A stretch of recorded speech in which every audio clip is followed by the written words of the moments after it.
ॐ नमः सिद्धेभ्यः।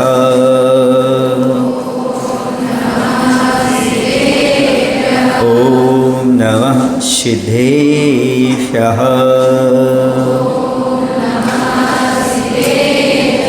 ॐ नमः सिद्धेभ्यः। बोले देवादेव श्री महावीर भगवान की, उत्तम क्षमा वाणी महापर्व की, आचार्य गुरुदेव भुवन श्री विद्यासागर जी महाराज की, नवाचार्य श्री समय सागर जी महाराज की।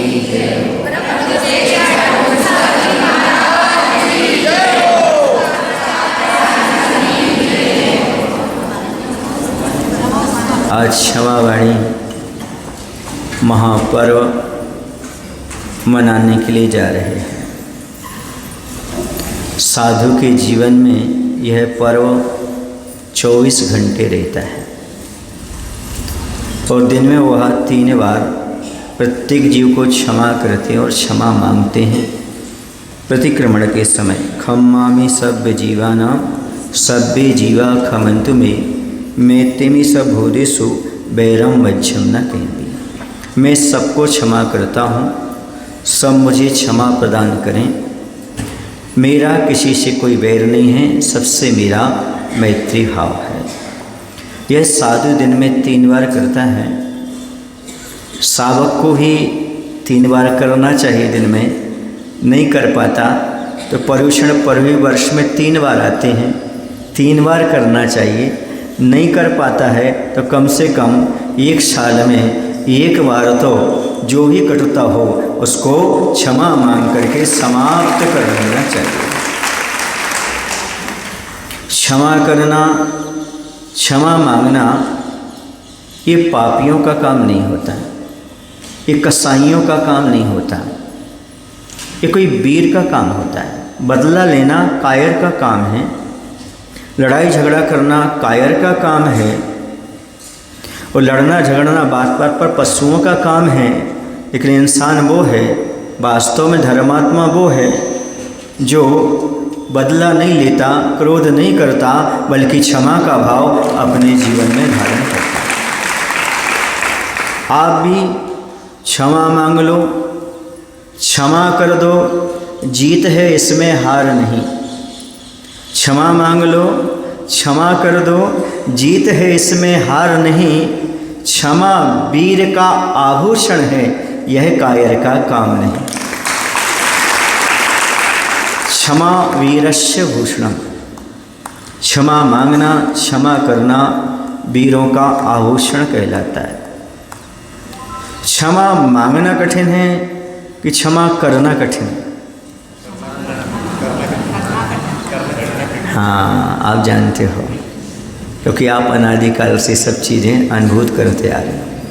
क्षमा मांगना तो सरल है, लेकिन क्षमा करना कठिन है।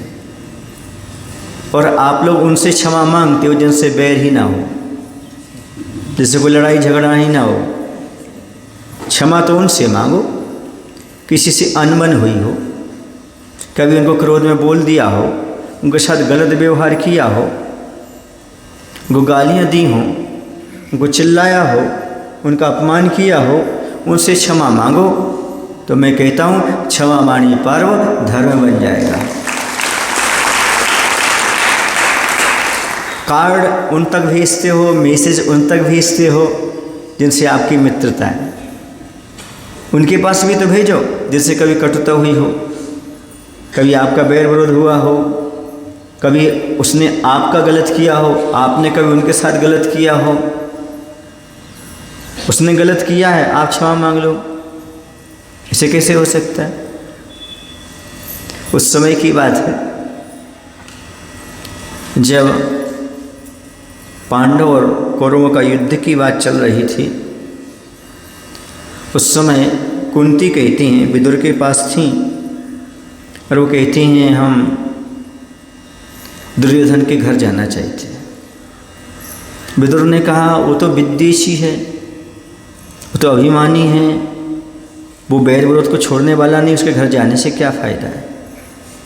आपके मन में भी कभी कभी आता होगा सामने वाला क्षमा करता नहीं है, ढंग से बोलता नहीं है, और उसे क्षमा मांग ले महाराज जी, पर वो तो क्षमा करे तब तो है, ऐसा भाव मन में आता है।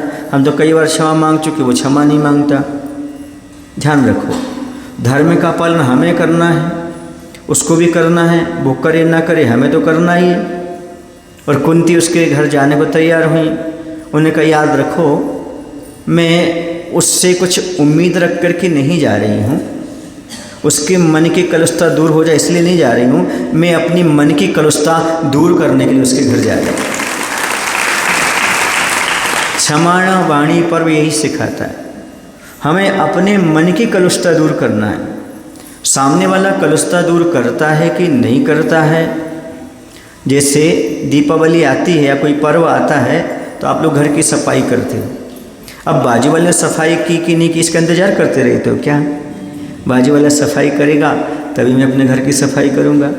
बाजू वाला अपने घर के सामने उसके कचड़े ही नहीं है और तुम जबरदस्ती कह रहे हो वो अपने घर के सामने जो सफाई करेगा तब मैं सफाई करूँगा। अरे आपको अपने घर के सामने कचरा दिख रहा है, आप सफाई करिएगा, सामने वाले को दिखे या ना दिखे। ऐसे आपका कर्तव्य है, आप क्षमा मांगिएगा। अब सामने वाला मांगे करे या ना करे अपना कर्तव्य, क्षमा मांगना भी है और क्षमा करना भी है। आचार्य भगवंत हम लोगों को बताते हैं, ये साधुगणों, जिससे आप क्षमा मांग रहे हो वो मुनिराज छठे गुण स्थान में हो सकते हैं। जिन मुनिराज से आप क्षमा मांग रहे हो वो मुनिराज छठे गुण स्थान में हो सकते हैं। लेकिन आप जो क्षमा मांग रहे हो, क्षमा मांग के समय आप अपरमत्त हो, आप सप्तम गुण स्थान में होंगे इस समय। क्षमा मांगने वाला, क्षमा करने वाला सब सप्तम गुण स्थान में, क्योंकि अपरमत्त दर्शाया वहाँ। ऐसा नहीं कि ध्यान में ही सप्तम गुण स्थान होता है, ऐसी धारणा मत बना के चलना कि सप्तम गुण स्थान वहाँ ध्यान में ही होता। महाराज के चलते हुए छठम सातम होता है, शयन करते हुए छठा सातवां होता है, आहार करते हुए छठा सातवां होता है। समझ में आ रहा है ना?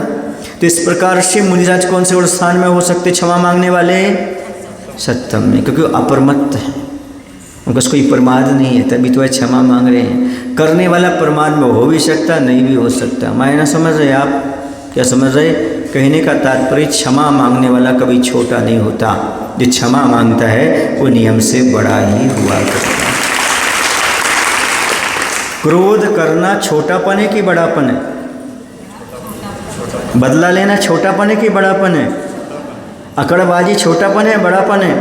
छोटापन है। तो सीधी सी बात है, झुकना, नमन करना, क्षमा करना, ये बड़प्पन की निशानी हो गई। और क्षमा मांगने में, धर्म करने कौन छोटा और कौन बड़ा? हमें धर्म करना है, हमें कलुषता दूर करना है, कषाय को समाप्त करना है। ना तो कोई छोटा होता है ना वो बड़ा होता है। आज जैसी बहुत अच्छी बात कहते हैं, देखो तो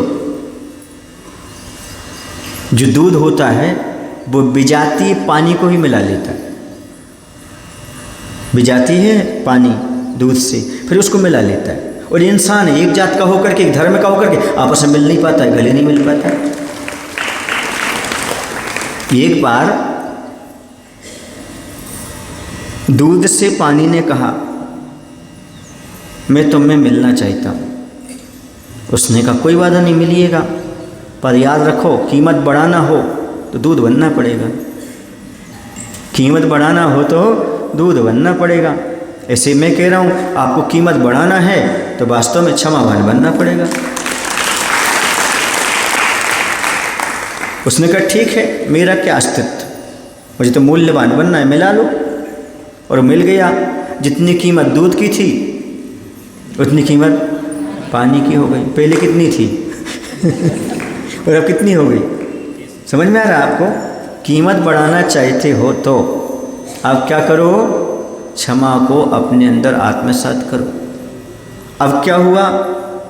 जिस व्यक्ति ने उसको खरीदा, दूध के भाव पानी बिक गया, जैसी कीमत दूध की वैसे पानी की हुई। घर पर ले गया, घर पर जाकर के उसने गर्म किया। जब गर्म किया उसने दूध को तो क्या हुआ? उफान आ गई। क्यों उफान आई? क्योंकि पानी जल रहा था। पानी जल रहा था, बाष्प बन के उड़ रहा था। तो इसने उसको क्या दिया है? आश्रय दिया है दूध ने। अब इतनी मित्रता है तो उसको गुस्सा आ गई। कि हमारे मित्र के लिए तुम आखिरकार क्यों जला रहे हो, हमारा पानी बाष्प बन के क्यों उड़ रहा है। तो उसने आग को बुझाना चाहा। किसको बुझाना चाहा? आग को। तो सामने वाले ने उठाया पानी और दूध पर पानी खींच दिया, है ना। उसकी उफान क्या हो गई? क्यों? क्योंकि हमारा पानी गया था, पानी को लौटा दिया। हमें थोड़ी तुमसे लड़ाई झगड़ा करना है, हमारा आपको बुझाना थोड़ी, गलत करना थोड़ी है हमारा आपके साथ। और जैसे ही पानी आ गया वो शांत हो गया। समझ में आ रहा ना? ये है मित्रता, ये है साधर्म्य के प्रति भाव। यदि सामने वाले हमारे एक हैं, हम मिले हुए हैं, तो एक कष्ट आए तो दूसरे को सहयोग देना चाहिए, और दूसरे पर कष्ट आए तो पहले को सहयोग देना चाहिए। ये क्षमा भाव, ये धर्म भाव अपने आप में बहुत महत्वपूर्ण हुआ करता है। समझ में आ रहा है आपको? महत्वपूर्ण क्या चीज़ है? महत्वपूर्ण है क्षमा भाव, धर्म भाव। बाकी तो दुनिया चलती रहेगी और चलती चली जाएगी, उसकी चिंता मत करो। क्षमा का भाव अपने अंदर रखने का प्रयास करो। तो कई बार ऐसा होता है कि आप लोग किसी से गलत तो बोल देते हो, क्रोध में गाली तो दे देते हो, और उसके अंदर जो चुभन होती है बहुत खतरनाक होती है। शब्दों के तीर जब चलते हैं, रात में सोते सोते भी उसको चुभते रहते हैं। ये तीर तो शरीर में चुभते हैं, जो योद्धा लोग चलाते हैं, लेकिन जो तीर शब्दों के तो हृदय में सीधे भिड़ते हैं। न उसको खाने में मन लगता है, न सोने में मन लगता है, न किसी कार्य में मन नहीं लगता। ऐसे आप शब्दों का उपयोग कर देते हो।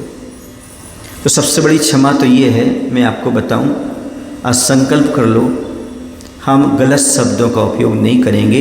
कितनी भी गलत हमारे साथ परिस्थिति आएगी, पर हम शब्द मीठे ही बोलेंगे। सामने वाले कितना भी गलत बोले, पर हम तो अच्छे से शब्द बोलेंगे। ऐसा सोच रखो, ऐसा विचार रखो कि हमारे लिए तो भाई गलत सोच नहीं रखना, गलत विचार नहीं रखना, गलत वाणी नहीं बोलना। सामने वाला बोल रहा है, उनको बोलने दो, उसका धर्म उसके पास है और मेरा धर्म मेरे पास है। ऐसा भाव अपने अंदर प्रकट करो, ऐसी सोच अपने अंदर रखो। समझ में आ रहा है आपको? तो काम बन सकता है। एक बार की बात है, एक व्यक्ति था, ज़्यादा बड़ा नहीं था, नादान सा था, और हमेशा लोगों को बुरा भला कहता रहता था। गालियाँ देना उसका स्वभाव बन गया था, अपशब्दों का प्रयोग करना उसका स्वभाव बन गया था। उसके पिता बड़े चिंतित थे। उनके पिता ने एक साधु से कहा कि महाराज, हमारा जो बालक है वे अपशब्दों का प्रयोग करता है, एक गलत शब्द बोलता है और गालियाँ देता है, परिवार को सबको देता है। बोले कोई बात नहीं, स्वभाव है, इसको हमारे पास 10 दिन के लिए छोड़ दो, ठीक हो जाएगा। ठीक है, 10 दिन छोड़ दिया। उससे कहा बेटा, जब भी तुम्हें गुस्सा आए, क्रोध आए, तुम एक काम करो, ये उठाओ हथौड़ा और उठाओ कील, और जो सामने जो पेड़ लगाना उसमें ये कील ठोक करके आना जब गुस्सा आए तुम्हारे लिए। उसको कई बार गुस्सा आती थी। उसने 10 दिन में पूरे वृक्ष को छल्ली छल्ली करके रख दिया। जहाँ देखो वहाँ पर कील कील कील कील। अब 10 दिन हो गए। बोले हम जाएं? बोले भैया कीले तो निकाल के आओ। तुम्हें कीलें लगाई हैं, वृक्ष में सारे सारे कीले तो लगाओ, लगाना के लिए निकालना भी है। और पीछे पीछे से संत भी पहुँचे। उसने एक एक करके पूरी कीलों को निकाल दिया। बोले बेटा ये बताओ, कीलें तो निकल गई, उसमें निशान रह गए कि नहीं रह गए? इसको मिटाओ। निशान नहीं मिटाए जा सकते। बस यही बात कहना चाहता हूँ, अब शब्दों की कीलें तुम लोगों को ठोकते हो, तो भले तुम क्षमा मांग लो, लेकिन जो निशान बन जाते हैं वो जिंदगी कभी समाप्त नहीं। यदि आपको किसी के मन में निशान ना बनाना हो और अपनी पहचान बनाना हो, किसी के हृदय में कड़े निशान न बनाना हो, बुरे निशान न बनाना हो, उसके हृदय में अपनी पहचान बनाना हो, तो याद रखो, अब शब्दों के कीले ठोकना बंद कर दो। आपके जीवन में अच्छी पहचान बनेगी, दूसरे के अंदर भी आपकी अच्छी पहचान बनेगी। पहचान बनाने का तरीका ऐसा नहीं है कि आप बहुत सुंदर हो। पहचान बनाने का तरीका ये नहीं है कि आपके पास पैसा हो। पहचान बनाने का तरीका ये है, आप सरल और मीठी सहज वाणी का उपयोग करते हुए व्यवहार कुशलता के साथ जीवन यापन करते हैं, ये आपकी पहचान बन जाती है। दूसरे के दिल में जगह न तलवार से बनती है, दूसरे के हृदय में जगह न तलवार से बनती है और न फटकार से बनती है। दूसरे के हृदय में जगह तो मात्र एक क्षमा भरे व्यवहार से बनती है। क्षमा भरा व्यवहार हो, क्षमा भरा रुख हो, हमेशा ठंडे रहें आप। कैसे रहें? ठंडे रहें। भले आइसक्रीम खाएं या ना खाएं, आप स्वयं आइसक्रीम बनने का प्रयास करें। यदि आपका नेचर आइसक्रीम जैसा हो जाएगा ना, आपको सही बता दें, आपके कोई दुश्मनी नहीं बचेगी, आपको बहुत अच्छा लगेगा, आपको कभी तनाव नहीं, टेंशन नहीं, बड़े आनंद में रहेंगे। छोटे छोटे बच्चे देखो ना कितने आनंद में रहते हैं, समझ रहे हैं ना? क्योंकि जो बच्चे होते ना पूरी कसाई करते हैं और आप लोग आधी कसाई करते हैं। कुछ उल्टा तो नहीं बोल दिया मैंने उल्टा तो नहीं बोला? फिर सुनो, अच्छा फिर सुन दो लो। बच्चे पूरी कसाई करते हैं, आप लोग आधी कसाई करते हो। सही बोला? सही बोला? बच्चे पूरी कसाई करते हैं, आप आधी कसाई करते हो, हैं? सुनो, मैंने कुछ बोला तो लॉजिक ही होगा। ये राज की बात नहीं, महाराज की बात है। बच्चे पूरी कसाई करके भूल जाते हैं, आप आधी करते हो, आधी वक्त पर निकालते हो। बेटा अभी तो कोई बात नहीं बताएंगे तो मैं ये जो है ये आधी कसाई। बच्चे खेल रहे होते हैं, एक दूसरे को पत्थर फेंक देते, दगड़ लड़ाई झगड़ा कर लेते हैं, फिर बाद में आधा घंटे बाद फिर खेलने लगते हैं। आप लोग मंच पर किसी ने कुछ कहा, ठीक है भाई हम क्षमा मांग लेते हैं, अंदर ये है आपकी कसाई। ये गलत है, ये आपके लिए नरक निगोद का कारण है, ये आपके लिए दुखदाई है। समझ रहे ना? क्यों है? क्योंकि आग यदि आपके हाथ में धोखे से आ जाए तो तत्काल फेंक देना चाहिए। आधी आग रखो, आधी फेंक दो तो क्या होगा? आप ही अंदर जलते रहेंगे, सामने वाले का नुकसान हो जाना। कषाय अंदर रखने से अपने ही आत्मगुण जलते रहते हैं, अपनी सरलता समाप्त हो जाती है, अपनी जो है ना विनम्रता समाप्त हो जाती है, अपने क्षमा भाव समाप्त हो जाते हैं। इसलिए ऐसी चीज़ को रखने से कोई फ़ायदा नहीं होता। नहीं महाराज जी हम ज़्यादा कषाय नहीं रखते, इतनी सी रखते। अच्छा बताओ, आपके खेत में पूरा अनाज भरा पड़ा हो तो उसमें कितनी सी आग लगाना पड़ती है? माचिस की तीली पर्याप्त है, पूरे खलिहान में रखे हुए अनाज को समाप्त कर देती है। वैसे आचार्य कहते हैं कसाई को कभी छोटा मत समझो, वो छोटी भी सारी तपस्या को, धर्म को नष्ट कर देती है। कषाय तो रखना ही नहीं, आग तो रखनी नहीं। आग को रखना का अर्थ है अपने आप को जलाने का प्रयास करना। अपने आप को जलाने वाले कभी सुखी नहीं रहते, है ना? और दूसरों को जलाने वाले तो वैसे सुखी रहेंगे ही नहीं। आप लोग पूजन कर रही हैं, अभी कितने लोगों ने पूजन की? हाथ ऊपर करो। 16 दिन तक जाप कितने लोगों ने की? स्तोत्र कितने लोगों ने पढ़ा? कोई ना कोई स्तोत्र पढ़ा होगा, भक्तामृत स्तोत्र पढ़ा होगा, कुछ ना कुछ तो पढ़ा होगा। हाँ चल नीचे हाथ कर लो। अब सुनो, उन सबको एक तरफ रख देना और हमारी एक बात को एक तरफ रख देना, उससे कई गुना, करोड़ गुना पुण्य मिलेगा आपको। 16 दिन में जो पुण्य नहीं कमाया होगा वो आपने कई गुना, कई करोड़ गुना पुण्य कमा लोगे। कैसे? पूजा कोटि समम स्तोत्रम, करोड़ पूजा के बराबर एक स्तोत्र पढ़ना बताया। ठीक है? स्तोत्र कोटि समम जपः, करोड़ स्तोत्र पढ़ने से जितना फल मिलता है उतना एक जाप करने से फल मिलता है। ठीक है? जपः कोटि समम ध्यानम, करोड़ जाप करने से, एक बार ध्यान करने से उतना फल मिलता है। फिर कहते ध्यानम कोटि समम क्षमा, और करोड़ बार ध्यान करने से जितना फल मिलता है, एक बार क्षमा करने से उतना फल मिलता है। आप साल भर की पूजन, साल भर के तप, जप, ध्यान करके उतनी नजरा नहीं कर पाएंगे जितने एक बार वास्तव में मन वचन कैसे सामने वाले को क्षमा करके, क्षमा मांग करके अपनी नजरा कर लें। ये बहुत लॉजिकल है, ये आगम सम्मत है। ये जो हमने श्लोक आपके सामने सुनाया वो आगम का है। आप एक बार, लेकिन किससे क्षमा मांगना? जिससे वास्तव में कटुता हो। ऐसा नहीं कि हर किसी क्षमा मांग लो और कहो कि भैया हमारे तो इतने करोड़ फल हो गया, इतने करोड़ फल हो गया, ऐसा नहीं कह रहा हूँ। बल्कि वास्तव में जिससे कटुता हुई है, जिसके प्रति आपने बेमनस्क रखा है, जिसके प्रति किसी प्रकार का आपने कार्य किया है जो कि उसके मान हानि के लिए रहा, उसे तकलीफ पहुँचाया, उससे जाकर के आप क्षमा मांगोगे, निश्चित है वह व्यक्ति आपको क्षमा तो करेगा ही, करने के साथ साथ तत्काल अपने गले लगा लेगा। उसकी भी निर्जरा होगी, तुम्हारी भी निर्जरा होगी। वही भी इतना पुण्य कमा लेगा, आप भी पुण्य कमा लोगे। समझ आ रहा ना? आज मानी से मानी व्यक्ति को भी पानी पानी हो जाना चाहिए, और इस पर्व पर हर किसी को अपने अभिमान का त्याग कर देना चाहिए। आज अभिमान का त्याग करके झुक जाओ। आज सबसे बड़ा धर्म करने का दिन है।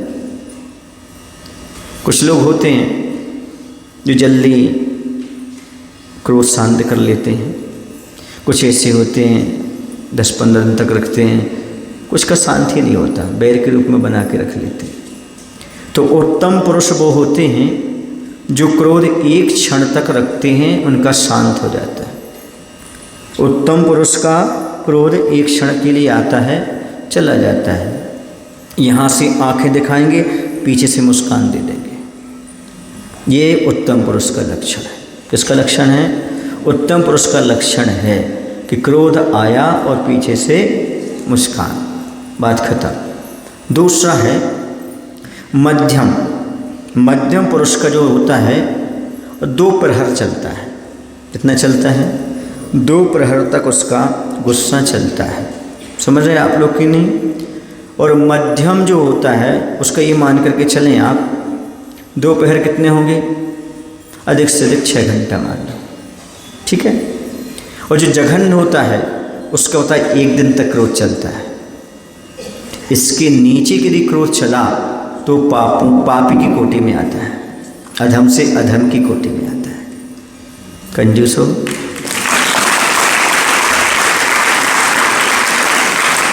आप कौन सी कोटि में आना चाहते हो? बोलो। उत्तम, नाम ही उत्तम है। उत्तम कोटि में आना चाहते हो, 1 क्षण का क्रोध रखो। कितने का? ध्यान रखो, क्रोध आना गलत नहीं है, ये तो अभी स्वाभाविक है हमारे जीवन में। क्रोध को रखना गलत है। समझ में आया ना? क्रोध आना गलत नहीं है, क्रोध को रखना गलत है, बैर बनाना गलत है, थूक का आना गलत नहीं है, मुख में रखे रहना गलत है। जैसे तत्काल थूक को बाहर थूक देते हो, वैसे क्रोध को भी तत्काल थूक देना चाहिए, तभी आपको शांति की उपलब्धि हो सकती है, तभी आपके जीवन में शांति की उपलब्धि होगी, वरना नहीं होगी। समझ में आ रहा है आप लोगों को? कितने लोगों को समझ में आ रहा है? जिनको आ रहा हो उसको थूकने का प्रयास कर देना। हमें बैर विरोध नहीं रखना, किसी से लड़ाई झगड़ा नहीं रखना। यदि हुआ हो तो क्षमा मांग लेना। देखना आपके जीवन में कितना आनंद आएगा। एक बात बताऊं, जब आप किसी से लड़ाई झगड़ा करते होगे उस दिन नींद तो नहीं आती होगी आपको, पक्का है। नींद तो नहीं आती होगी आपको। किसी से मनमुटाव हुआ, लड़ाई झगड़ा हुआ तो आपको ऐसा नहीं लगता होगा कि अच्छे सुकून से सो लो, 10 बजे 11 बजे करवट बदलते रहते होगे, ऐसा क्यों कहा, ऐसा क्यों हुआ, ऐसा ऐसा ऐसा होता नहीं होता। अब बताओ कितनी बेचैनी होती है, क्योंकि कसाय समुद्घात है। आंध्र प्रदेश एक दूसरे को के पास जाते हैं, क्या जाते हैं? जैसे कि वेदना में आंसू बाहर निकलते हैं, वो दिखाई देते हैं। कसाय में समझ में नहीं आता, इसलिए कसाय में न तुम जलो न दूसरे को जलाओ, तत्काल क्षमा का नीर डालो, काम करो। महाराज जी हम तो शांत रहते हैं, सामने वाला ही जबरदस्ती काम करता है, मैं नहीं करता। अच्छा ये बताओ, आपका मकान और बाजू वाला का मकान को कनेक्ट है और लकड़ी के किसी चीज़ से कनेक्ट हो, ठीक है ना, उसके घर में आग लग गई तो आप क्या करोगे? अपने घर में आग लगा लेंगे महाराज जी। तो और क्या, सामने वाले के अंदर क्रोध आया तो आप भी क्रोधी हो गए, तो क्या किया आपने? उसके घर में आग लगी देखकर अपने घर में आग लगा लिया आपने। बोलो ना, सामने वाले के अंदर क्रोध था, तुम्हारे अंदर क्रोध कैसे आया? सबसे पहला काम ये है, पानी आने नहीं डालना, पहले कनेक्शन हटाना। क्या हटाना? लकड़ी की जो कनेक्शन है ना उसको हटा दो, फिर धीरे से उसके घर पर पानी फेंको। समझ में ना? अपने ऊपर पानी नहीं, जहाँ पर आग लगी वहाँ पर फेंको। अच्छे अच्छे शब्दों का उपयोग करो, तभी आप जलने से बच सकते हो। और आप करते क्या हो, सामने वाले के अंतर्घट में आग लगी तो तुम भी लगा लेते हो। तुम शेर तो हम वारे वाह जानवर, वो तो जानवर था ही, तुम 25 ग्राम और ज़्यादा बड़े जानवर हो गए। वो शेर था, तुम सवा शेर बच गए। वो जानवर था और तुम तो और 25% ज़्यादा हो गए, सवा शेर। बताओ, अब जानवर बन के अपने आप को बड़ा गर्म महसूस कर रहे हो। अरे उस समय जानवर के सामने इंसानियत के पेश आओ, तब मानेंगे तुम्हारे जीवन में कोई अच्छी चीज़ वो शेर तो हम सवा शेर। महाराज जी हम तो यही सोचते हैं, सामने वाला जैसा करेगा टिक फॉर टैक वैसे ही हम करेंगे। चलो नियम ले लो, जो जो आपके साथ जैसा करे उसी के साथ तुम वो करो तो परेशान हो जाओगे। समझ रहे ना? यदि मच्छर आपको काटे तो अब जाओ उसको काटने के लिए तुम। यदि कुत्ता तुम्हारी रोटी खा जाए तो जाओ फिर उसकी रोटी छुड़ाने के लिए, क्योंकि वो जो कर रहा है सामने वाला वो ही मैं करूँगा। ऐसे रुख वाले हिटलर कहलाते हैं, ऐसे रुख वाले पापी लोग कहलाते हैं। अरे जो सामने वाले ने गलत किया फिर भी हम अच्छा करेंगे, वो महावीर कहलाते हैं, वो राम कहलाते हैं, वो हनुमान कहलाते हैं। आज सृष्टि पर यदि तुम्हारी सोच होती तो हिटलर और पापियों के अलावा कोई नहीं होता। जैसा उसने किया वैसा हम करेंगे नहीं। आज महावीर हनुमान राम यदि हैं तो कारण ये है कि सामने वाले ने गलत किया फिर भी उनके साथ अच्छा व्यवहार किया, उसके परिणाम स्वरूप। अच्छा ही बताओ, सामने वाले को सम्मान कौन दे सकता है?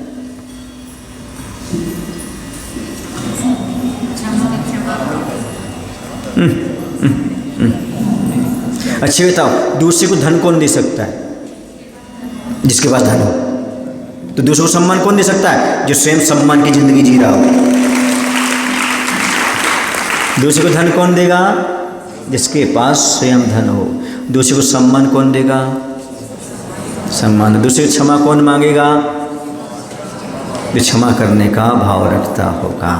हम आपसे क्षमा मांगते हैं, आप हमें क्षमा प्रदान कीजिएगा। मायने समझे आप? क्या समझे? मायने सीधी सी बात है। सामने वाले ने गाली दी, उसको गाली थी, हमारे पास तो है ही नहीं, हम कहाँ से दें? तुम्हारे पास गाली है? नहीं है?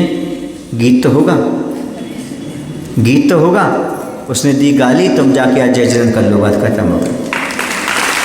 तुम्हारी गाली तुम्हारे पास, हमारा जय जयन हमारे पास। क्योंकि आप बाजार से निकले, आज सोमवार तो नहीं है? नहीं, हाय रे सोमवार। तो सोमवार को आप बाजार से निकले, बहुत सारी सामग्री रखी, तो उसने दिखाई भाई ये ले लो, ये ले लो, ये ले लो। आप हर दुकान पर खड़े हो जाते हो क्या? हर दुकान पर खड़े हो जाते हैं, हाँ ले आओ, लाओ लाओ लाओ लाओ लाओ लाओ लाओ। फिर कहाँ जाते हो? जिस जो आपके काम की चीज़ें वही खरीदते हो ना, वहीं पैसे देते हो ना। ऐसे कोई व्यक्ति रास्ते में बहुत सारे लोग गाली दे रहे हैं, आप ले लाओ सब, लाओ लाओ, ऐसा बोलोगे क्या? नहीं बोलना ना, नहीं लेना ना, बस। यदि आपने नहीं ली तो वो उसके पास रह गई। मान लो दुकानदार की सामग्री वो दे रहा है, आपने नहीं ली तो किसके पास? दुकानदार के पास। पक्का ना? ऐसे कोई गाली दे रहा है तो आपने ली तो किसके पास? उसी के पास। बात खत्म हो गई। उसकी गाली उसके पास, हमारा धर्म हमारे पास, काम बन जाएगा। आपने गाली ले ली सो आपको गुस्सा आ गई, आपने गाली ले ली सो बदले के भाव आ गए। अच्छा ये बताओ, सुबह सुबह कोई आदमी आपको गाली दिया, आपको कैसा लगता है?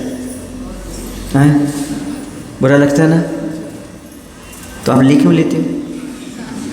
सुबह सुबह हर आदमी अपने घर से कचरा निकालता है, तो आप कटोरा लेके खड़े हो जाओ, लाओ भाई तुम्हारा कचरा, लाओ भाई तुम्हारा कचरा, लाओ भाई तुम्हारा कचरा। ऐसा तो नहीं करते ना।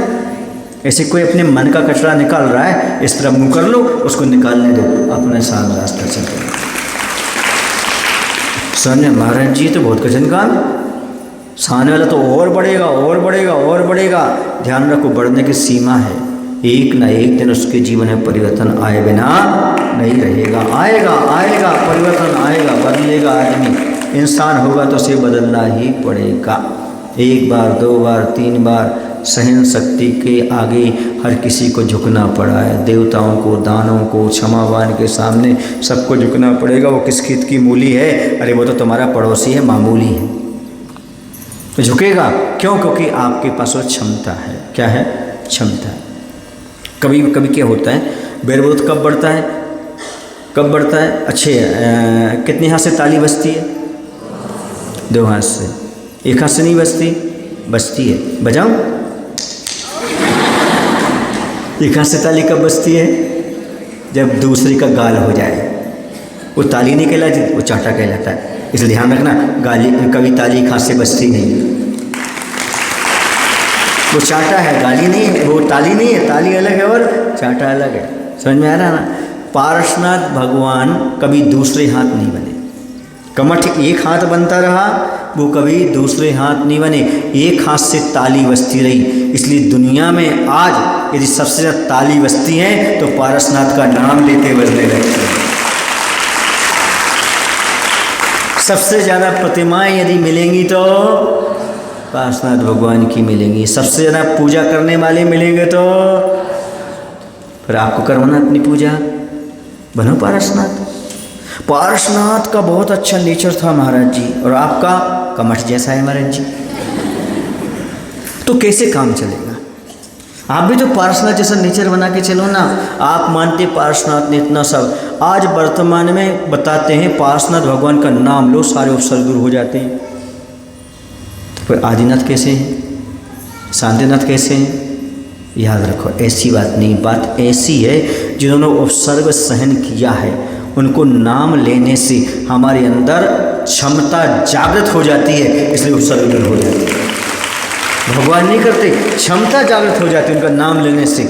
महापुरुषों के नाम लेने से, जिन जिन ने संकट सहन किए उनका नाम लो तो आपके संकट सहने की क्षमता आ जाती है। संकट दूर नहीं होते, क्षमता आ जाती है। समझ में आ रहा है आपको? इसलिए भगवान दूर करने वाला नहीं है, और आदिनाथ शांत नहीं बैठे हैं, है ना, और शांतिनाथ कुछ नहीं करते, ऐसा भी नहीं है, बल्कि आपके परिणाम सुन रहे हैं आप लोग। ऐसा भाव अपने अंदर जगाने का प्रयास करो कि भगवान हम आपका नाम इसलिए नहीं ले रहे कि आप हमारे संकट दूर करेंगे, इसलिए ले रहे हैं कि संकट के समय आपका नाम लेने से हमारे अंदर विशेष शक्ति का संचार होगा, ताकि हम संकट से निकलें। समझ में आ रहा है आपको? कितने लोगों को आ गया? यहाँ के लोग बहुत समझदार हैं, एक बार में ही समझ जाते, द्वारा समझाने की जरूरत नहीं है। आचार्य कहते समझदार वो नहीं होता जो दूसरों को समझाता है, समझदार वो होता है जो अपने आप को समझाने का प्रयास करता है। और क्षमा वाणी पर्व मनाने वाले दूसरों को नहीं समझाते, खुद को समझाते हैं। दूसरा हमारे सामने झुके ये भावना नहीं करते, बल्कि सामने वाले पर झुक करके अपना अभिमान को दूर करने का भाव रखते हैं। याद रखो, क्रोध करना तो मुझे भी आता है, गाली देना तो मुझे भी आता है, पर याद रखो मैं गाली क्यों नहीं देता, क्रोध क्यों नहीं रखता? क्योंकि मुझे धर्म निभाना आता है, रिश्ता निभाना आता है। मुझे धर्म निभाना आता है, मुझे रिश्ता निभाना आता है, इसलिए मैं गाली देना आता हुआ भी मैं नहीं देता हूँ, क्रोध आता हुआ भी उसको दबाता हूँ, क्योंकि मैं धार्मिक हूँ, क्योंकि मैं सज्जन हूँ, मैं गुरु के चरणों में रह कर के आया हूँ। मैं यही कहना चाहता हूँ, आज चाहे कुछ भी हो जाए, कैसा भी हो जाए, कितना भी आपका अहित करने वाला हो, कितना भी बड़ा दुश्मन क्यों ना हो, आज उसके घर चले जाना। वो भले आपसे बोले नहीं बोले, देखे नहीं देखे, उसके पास जाकर जय जन कर लेना, बात कर लेना, मैं कहता हूँ आपको वो पुण्य मिलेगा और आपका जो उनका काम है वो अपने आप होता चला जाएगा, क्योंकि आपने गुरु की बात को माना है, क्षमा धर्म को स्वीकार किया है। समझ में आ रहा है ना? आपको पता नहीं रहता है कि आपने किसका दिल दुखाया। समझ रहे ना? सामने वाला बोलता नहीं है, इसका अर्थ नहीं आपने दिल नहीं दुखाया। इसलिए सबसे क्षमा तो मांगनी है, लेकिन कभी आपने जानबूझकर दिल दुखाया उससे क्षमा मांगना। दूसरी बात, इस बात की क्षमा मांगो, जितनों ने अभी माइक पर बोला ना अभी, वो क्षमा मांगो। पहले तो जाने अनजाने में जो गलतियां हुई हों, क्या बोला? हुई हों, मतलब हुई नहीं है, हुई हों, ये सबसे बड़ी गलती है। यदि हमसे जाने अनजाने में गलती हुई हो तो ये बोलो ना, जाने अनजाने में जितनी गलती हुई हैं उनकी क्षमा चाहता। हुई हो तो नहीं, हुई हो तो मतलब ये कौन सा शब्द आ गया आपका? हुई हो, हमें पता ही नहीं हुई कि नहीं हुई, इसका मतलब नहीं। तुम इंसान हो तो गलती किए बिना रह ही नहीं सकते, इसलिए पहले एक्सेप्ट करो, ये सबसे बड़ी क्षमा है। अपनी गलती को एक्सेप्ट करना ही सबसे बड़ी क्षमा है। मैंने एक दिन आपसे पूछा था आपके जीवन का प्लस पॉइंट क्या है? अपने माइनस पॉइंट को पहचान लेना ही हमारा सबसे बड़ा प्लस पॉइंट है। हम गलतियों के पुतले हैं, गलती के पिटारे हैं, ये पहले अपने आप को स्वीकार करो और बोलो, जाने अनजाने में जो भी गलती की हैं उन सब की मैं क्षमा चाहता हूँ। बोलो,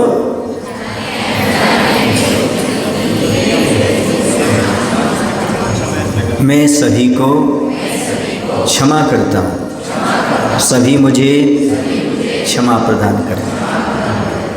मैं तो सबसे पहले अपने भगवान से क्षमा मांगता हूँ। क्यों मांगता हूँ? क्योंकि वीतराग भगवान की शरण में आया हूँ, वीर भगवान के शासन में चल रहा हूँ। उनके शासन के विरुद्ध कोई हमसे चर्या हो गई हो, शब्द निकल गए हों, तो वीतराग भगवान, महावीर भगवान 24 तीर्थंकर हमें क्षमा प्रदान करें। दूसरा, जनवाणी माता से क्षमा चाहते हैं। जिन जनवाणी माता को पढ़ा करके हम कर भी निजरा करते हैं, यदि कहीं अर्थ का अनर्थ निकल गया हो, शब्द की अक्षर की कोई मात्रा की भूल हो गई हो, तो मैं जनवाणी माता से क्षमा चाहता हूँ। मुझे जीवन प्रदान करने वाले आचार्य गुरुदेव भगवंत विद्यासागर जी महाराज के जो बताया हुआ मार्ग है उस पर कहीं नहीं चल पाया हूँ, नहीं चला हूँ, तो हे गुरुवर आप हमें क्षमा प्रदान करें। आचार्य समय सागर जी महाराज से क्षमा चाहते हैं। उन्होंने जो हमारे प्रति भावना रखी है, यदि उसमें हम खरे ना उतरे हों तो हमें क्षमा प्रदान करें। सभी सकल संयमियों से हम क्षमा मांगते हैं एवं सभी जीवों को हम क्षमा करते हैं। सभी जीव हमें क्षमा प्रदान करें। बोले महावीर भगवान की, आचार्य विद्यासागर जी महाराज जी की।